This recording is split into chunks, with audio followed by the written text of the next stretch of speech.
Hello, my name is Austin Habish, the founder of Think Catholic, and you're listening to the Summa podcast, where we study St. Thomas Aquinas' Summa Theologiae in a way simple and insightful for anyone to understand.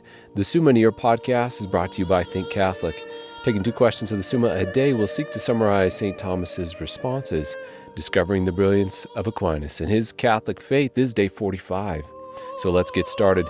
We're covering today questions 87 and 88 of the Prima Pars, that is, how the intellectual soul knows itself and all within itself, and how the human soul knows what is above itself. And the translation that I always use is the one generously provided to me by Ave Maria Press, the 5-volume set translated by the Fathers of the English Dominican Province, which you can now get at a discounted price from the Ave Maria Press's site by typing in the code SUMMA10. And so here we go. Article 1, whether the intellectual soul knows itself by its essence. Does the human intellect immediately know itself simply via its particular manner of existing? Now, angels who have a completely immaterial nature, who just are an immaterial form, have their form immediately united to that intellect in their existing. Therefore, angels can understand themselves through their essence. But as for ourselves, human beings, we are a form informing matter. We are a body-soul composite. Moreover, we are the kind of thing that receives knowledge of things by abstracting that knowledge from material things. So we do not understand our intellectual nature immediately just by existing as a human being. We come to understand that we can understand, or that we have an intellectual soul indirectly through the act of understanding those things outside of us or other than us. Aquinas says we discover our intellectual soul by way of reflection and perceiving that we can understand things, as well as by the process of getting what a human being is, by the process of abstraction, similar to the way we come to understand what a tree is or a dog is. In the words of St. Thomas, the intellect knows itself not by its essence, but by its act. This happens in 2 ways. In first place, singularly, as when Socrates or Plato perceives that he has an intellectual soul because he perceives that he understands.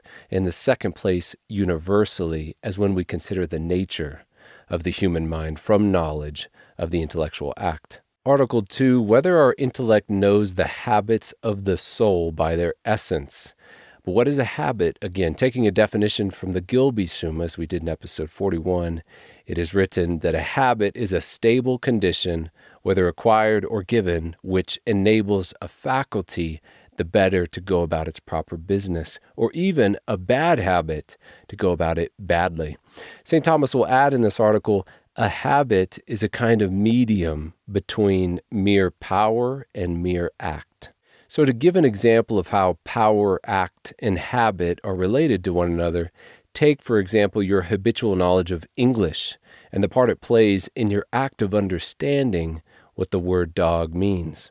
The object of that knowledge is the nature of dogs. The power is your intellect, but that power is able to apply itself to act through your habitual knowledge of the English language.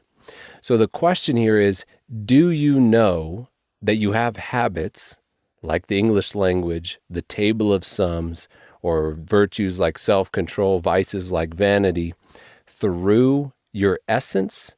And we know from experience that this is not the case. We know our habits not directly, but indirectly, through observing our own actions. In the words of St. Thomas, a habit can be known only by its act. Thus, for example, anyone knows he has a habit from the fact that he can produce the act proper to that habit, or he may inquire into the nature and idea of the habit by considering the act. Article 3, whether our intellect knows its own act. In St. Thomas's words, the human intellect, which neither is its own act of understanding, nor is its own essence the first object of its act of understanding, for this object is the nature of a material thing, and therefore that which is first known by the human intellect is an object of this kind, And that which is known secondarily is the act by which that object is known. And through the act, the intellect itself is known. In summary, our intellect knows the essence of some material thing outside of us first and primarily, and then secondarily and indirectly, it comes to know its own act of understanding. Article 4, whether the intellect understands the act of the will.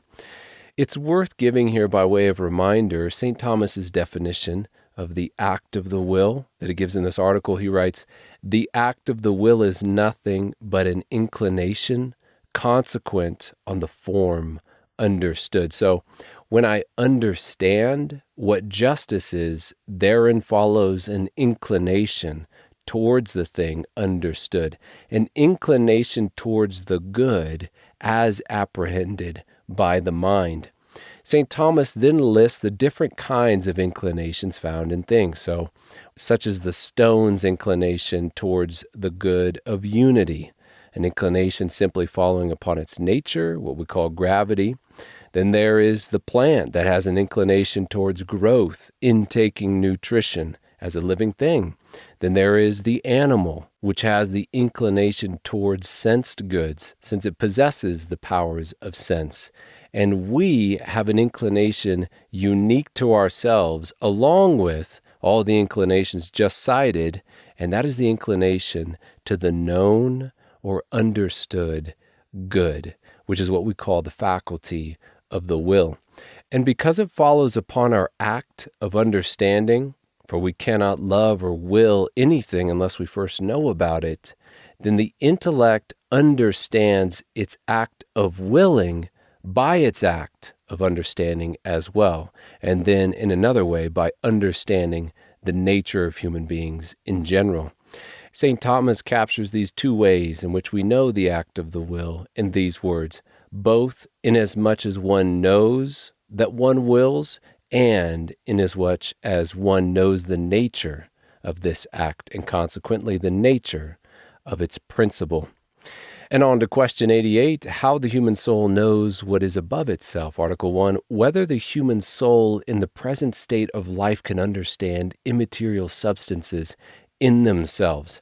An immaterial substance would be an existing thing entirely devoid of matter, a completely non-material thing. This article asks if we can understand the essence of those things in the present state of life.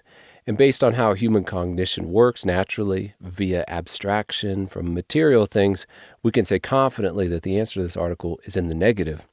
In St. Thomas's words, the passive intellect is all things potentially, and the active intellect is all things in act. Both intellects, according to the present state of life, extend to material things only, which are made actually intelligible by the active intellect and are received in the passive intellect. Hence, in the present state of life, we cannot understand separate immaterial substances in themselves, either by the passive or by the active intellect. And we understand by a process of abstraction, which is impossible in the case of separate immaterial substances, for there are no phantasms of what is immaterial. Article 2, whether our intellect can understand immaterial substances through its knowledge of material things. Now, we definitely understand immaterial things such as abstract mathematical equations, concepts like justice, peace, love, the nature of things like dogs, cats, human beings, all of these immaterial forms, species in the mind, but they are only a likeness, an abstraction from the material world. They are not immaterial substances existing in themselves somewhere out there in a mind-independent way. These forms are definitely in the mind of God and us and angels, but one will never see, to take an example, peace as a thing existing in itself walking down the road. So getting back to our article, can we understand immaterial substances like angels, for instance, through material things? And the answer is no. Although we can still know something about them, either by faith or from what we can gather from the natural world. In St. Thomas's words, from material things we can rise to some kind of knowledge of immaterial things, but not to the perfect knowledge thereof. For there is no proper and adequate proportion between material and immaterial things, and the likeness is drawn from material things, for the understanding of immaterial things are very dissimilar therefrom, as Dionysius says. Article 3, whether God is the first object known by the human mind. St. Thomas writes, we know God through creatures.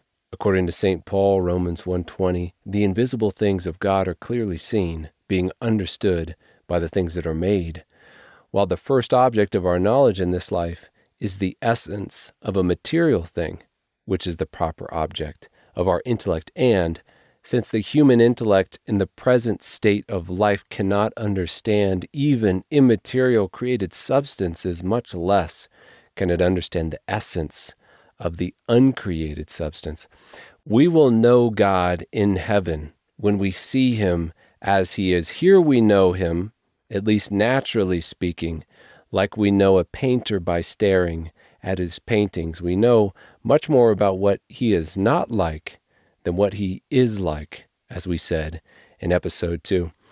And that was a very brief 2 questions and episode. We have just covered questions 87 and 88 of the Prima Pars, that is, how the intellectual soul knows itself and all within itself, and how the human soul knows what is above itself. My name is Austin Habish with Think Catholic, and I cannot wait to see you tomorrow.